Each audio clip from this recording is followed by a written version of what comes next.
Selamat malam pemirsa, selamat datang di program Cerdas Hukum. Selama 1 jam ke depan bersama saya Egit Hapsari, kita akan membahas mengenai sengkarut jual beli properti. Pemirsa, tingginya permintaan masyarakat untuk membeli rumah, tanah, apartemen untuk keperluan hunian ataupun investasi tidak berbanding lurus dengan pemahaman masyarakat soal skema jual beli. Hal ini dapat menjadi celah oknum yang tidak bertanggung jawab untuk memanfaatkan situasi dan mengambil keuntungan. Sebelum kita memulai dialog, kita saksikan tayangan berikut. Kebutuhan perumahan di Indonesia tiap tahun terus meningkat sejalan dengan pesatnya pertumbuhan penduduk. Menurut data Badan Pusat Statistik BPS per 30 Juni 2020, jumlah penduduk Indonesia mencapai lebih dari 268 juta jiwa. Namun sayangnya banyak masyarakat tidak paham soal skema jual beli saat membeli rumah, tanah hingga apartemen untuk keperluan investasi atau hunian yang menyebabkan munculnya permasalahan dengan pengembang. Badan Perlindungan Konsumen Nasional BPKN mencatat ada 3.598 pengaduan konsumen dalam kurun waktu 3 tahun terakhir. Sebanyak 2.475 atau 68,79%-nya merupakan aduan dari sektor bisnis atau properti baik untuk subsektor rumah tapak, rumah susun maupun apartemen. Salah satu masalah yang muncul adalah ketidakpahaman pembeli dengan skema yang ditawarkan pengembang karena penawaran terlalu menggiurkan dengan banyaknya kemudahan. Ditambah lagi keengganan calon pembeli mencari informasi detail terkait properti yang akan dibelinya.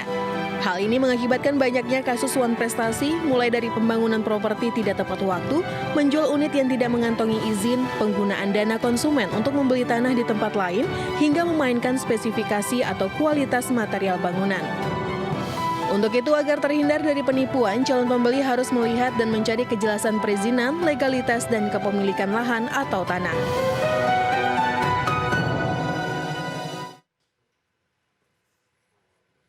Baik pemirsa, kita akan membahas lebih dalam mengenai sengkarut jual beli properti bersama dua narasumber yang sudah ada bersama saya. Yang pertama, Mimi David selaku agen properti yang juga menjadi korban penipuan jual beli properti. Halo, selamat malam Mbak Mimi. Malam. Gimana kabarnya, baik ya? Baik. Baik. Oke, dan selanjutnya ada Pak Alvin Lim selaku praktisi hukum. Selamat malam Pak Alvin. Selamat malam Ibu. Kabar baik ya? Baik Ibu. Kabar baik. Oke, kita ke Mbak Mimi terlebih dahulu ya pemirsa. Jadi Mbak Mimi ini adalah seorang agen properti yang juga menjadi korban penipuan jual beli apartemen ya Mbak ya? Betul. Bisa diceritakan kronologi awalnya seperti apa? Saya salah satu marketing di salah satu perusahaan properti. Jadi saya kan pegang beberapa investor. Nah, saya menawarkan apartemen kepada salah satu investor saya. Karena dijualnya miring oleh pihak pemilik gitu. Nah, tetapi di salah satu developer ini ada aturan di dalam PPJB, adendum itu hanya 1 kali. Hanya 1 kali? Ya, setelah itu tidak boleh dijual lagi sampai terbit sertifikat AJB. Dan itu waktunya tidak bisa ditentukan kapan gitu. Kemudian saya melakukan jual beli di bawah tangan yang dilegalisasi notaris. Begitu, karena sistem kepercayaan antara penjual dan pembeli. Kami sama-sama ketemu di notaris, tanda tangan kesepakatan jual beli, kemudian pelunasan, begitu. Jadi saat proses pembelian ini Mbak Mimi melihat ada satu yang janggal nggak? Tidak. Nggak ada sama sekali? Sebelumnya belum.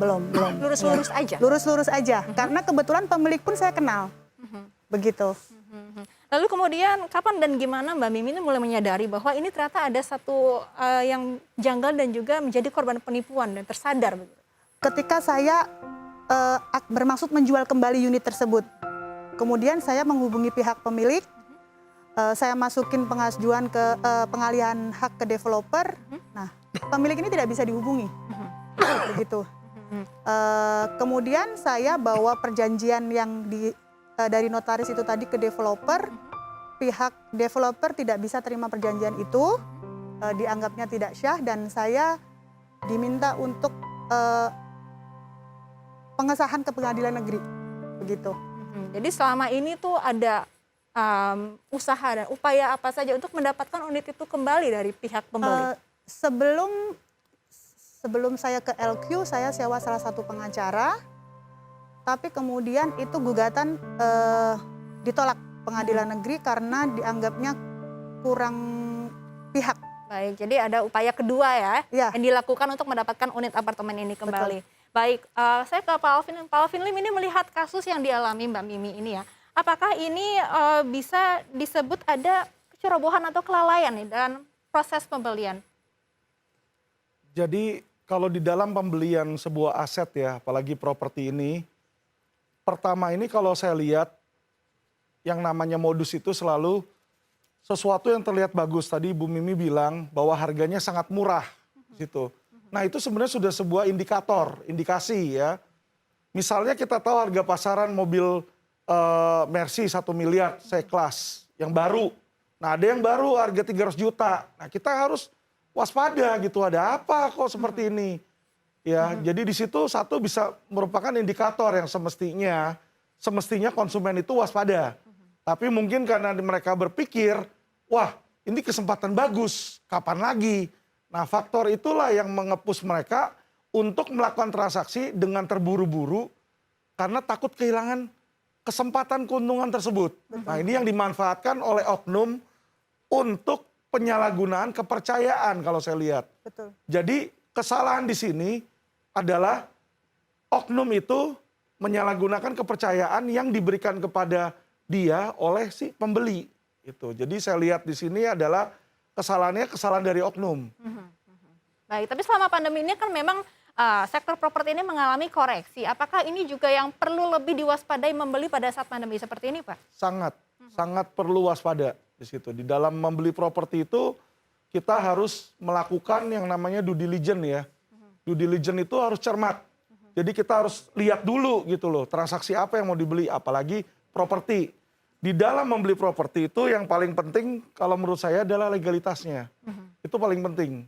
Ya, kenapa legalitas ini paling penting?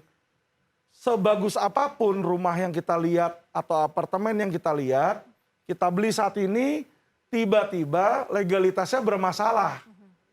Ya, berarti hilang semua nilai kita, jadi nol di situ. Ya, jadi disitulah harus yang namanya konsumen itu waspada. Melihat kira-kira apa yang dia mau beli di situ, cek dulu legalitasnya. Ya, apakah legalitas dalam bentuk PPJB atau AJB. Baik, tapi Pak Alvin terima kasih penjelasannya. Tapi sebelum lanjut dialog, pemirsa, berikut ini informasi mengenai istilah dalam jual beli properti. Dalam jual beli properti ada banyak istilah yang sepertinya tidak lazim diketahui masyarakat. Namun perlu Anda ketahui. Berikut adalah istilah-istilah jual beli yang dihimpun dari tim riset iNews. PPJB, Perjanjian Pengikatan Jual Beli, ialah perjanjian awal antara penjual dan pembeli disertai uang muka sesuai kesepakatan. PPJB bersifat bawah tangan dan tidak melibatkan notaris PPAT. AJB, akta jual beli, akta otentik yang dibuat oleh PPAT untuk peralihan hak atas tanah dan bangunan. AJB dibuat setelah pelunasan pajak. SHM atau sertifikat hak milik merupakan pernyataan legalitas kepemilikan atas properti sesuai nama yang tertulis. Kemudian ada HGB atau hak guna bangunan. Sertifikat kewenangan yang diberikan oleh pemerintah kepada pengembang untuk mengelola sebuah lahan. Dan yang terakhir ada BPHTB, yakni bea perolehan atas hak atas tanah dan bangunan yang merupakan pajak yang dikenakan kepada pembeli properti. Oke Mbak Mimi, ini kalau kita tadi lihat ya banyak sekali istilah jual beli. Ini apakah Mbak Mimi selaku agen properti ini juga mengetahui istilah-istilah ini dan juga mengaplikasikannya dalam bisnis sehari-hari? Tahu. Nanti bagaimana istilah-istilah tadi Mbak Mimi lihat dalam proses pembelian apartemen ini? Kendalanya sebenarnya gini, kita itu kan apartemen yang saya beli itu kan masih PPJB. Nah di situ kelemahannya adalah menurut saya di perjanjian itu adendum itu hanya boleh 1 kali. Menurut saya itu merugikan konsumen saya sih, gitu. Padahal sebenarnya di developer lain ada beberapa developer yang memperbolehkan adendum itu berkali-kali, begitu. Tapi waktu pembelian ini mengetahui ada adendum ini dan memang istilah ini dinyatakan oleh developer. Betul, memang saya tahu masih PBJB, Masih PBJB ya? belum AJB. Gitu. Lantas bagaimana akhirnya pembeli ini bisa tertipu oleh status dan istilah-istilah yang ada dalam pembelian? Sebenarnya tidak tertipu klien saya, cuman karena ada celah aja sih, gitu. Dari pihak pemilik ini yang one prestasi. One prestasi ya? Betul. Oke, Pak Alvin Lim, ini kan ternyata nggak semua masyarakat ya, ternyata ini awam atau paham akan istilah-istilah dalam jual beli. Nah ini apakah salah satu indikasi dan penyebab nih, mengapa sekarang ini banyak masyarakat yang tertipu? Jadi kalau saya lihat ya, masyarakat Indonesia itu terutama ya sangat mudah tertipu. Kenapa? Satu adalah kelemahan dia akan ilmu pengetahuan. Kedua, kebanyakan masyarakat Indonesia itu dia cuek gitu loh. Dia pikir udahlah biarin aja. Dan yang ketiga, saya lihat ciri-ciri masyarakat Indonesia itu, masyarakat Indonesia kenapa mudah dibohongin? Mereka selalu melihat dari penampilan luar. Jadi mereka dikasih gambar brosur, wah nanti mau dibangun apartemen misalnya, wah apartemennya bagus nih, ada fasilitas kayak di Singapura misalnya, Marina Bay Sands. Kolamnya di atas, melihat pemandangan seluruh Jakarta, udah langsung masukin uang. Padahal yang dia lihat baru gambar. Ya, kedua dia lihat apa? Show unit dari apartemen tersebut. Dia lihat show unitnya, waduh mengkilap, ada marmer, ada apa. Kalau dibangun, kalau mandek tidak dapat apa-apa, buntung di situ. Jadi 3 hal inilah yang saya lihat ya mengapa masyarakat Indonesia tuh mudah tertipu.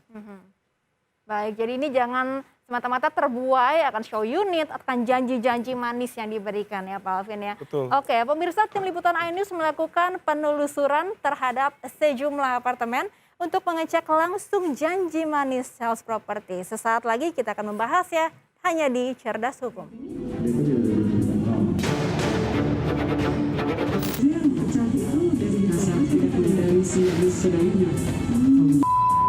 Iya, nanti kalau udah tinggal di sini tahu lah kayak gimana.